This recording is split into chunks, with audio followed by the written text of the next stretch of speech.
So, here's a question for you.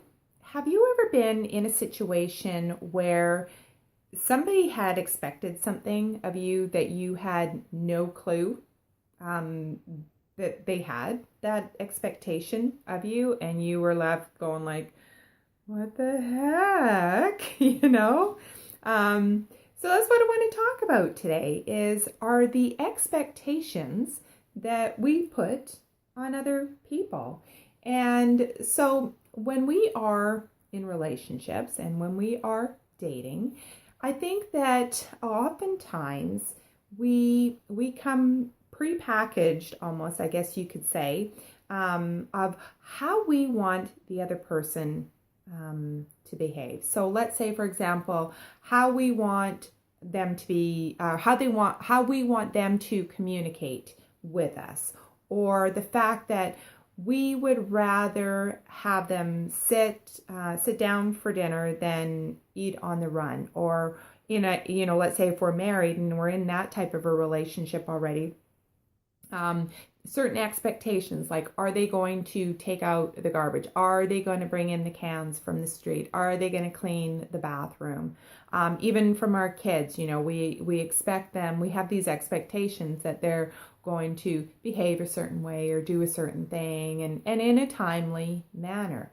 So oftentimes we have these expectations in our relationships and in our dating life of the other person, and the other person doesn't even really actually know that what is expected of them. And somebody, I don't know where I heard it, but I heard this saying that expectations are like negotiating a contract with the other person not even being there, right? So what happens is when we get into these situations where we have these expectations of other people, we're setting ourselves up for disappointment, because we have this expectation and now we're waiting and waiting, and it's almost like we're anticipating them not meeting our expectations so that we can be disappointed when they don't.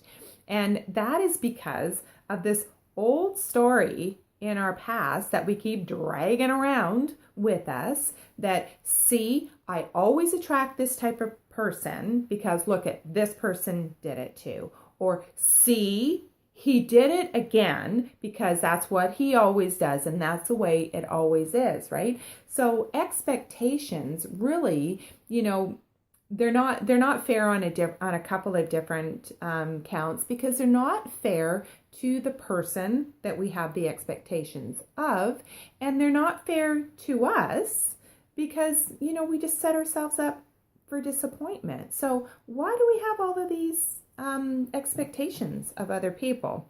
I guess the reality is that we're a little bit addicted to controlling our environment and our circumstances, and we like to have that control. We like to know what to expect, and we have these stories that keep us safe, and so our external environment needs to be controlled in order for us to be safe in those relationships.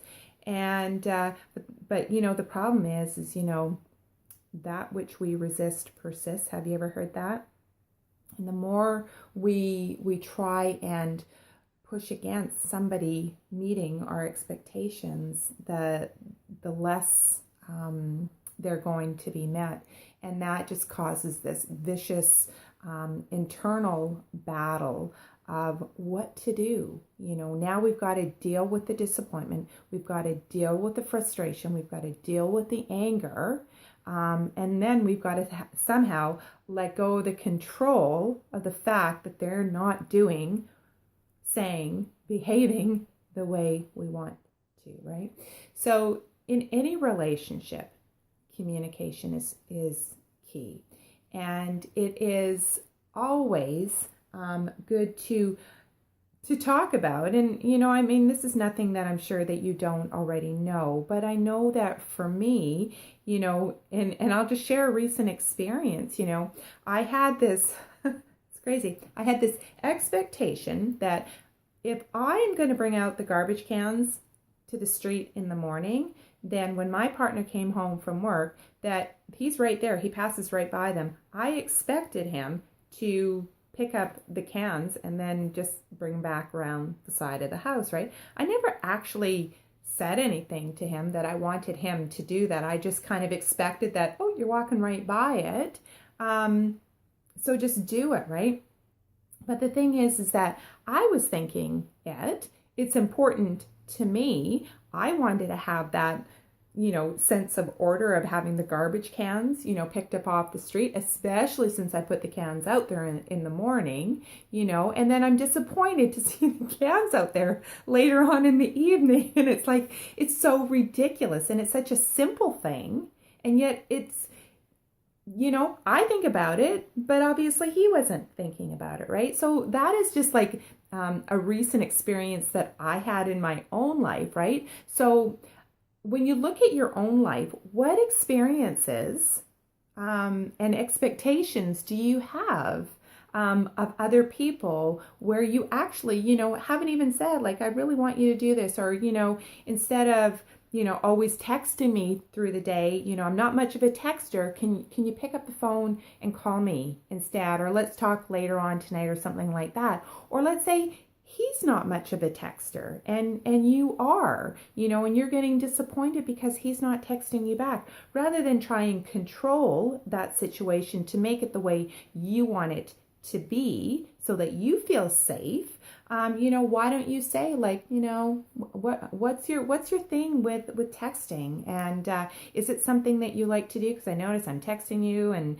things like that. So communication is key. We make these assumptions that people can read our minds, and I know I'm really good at that.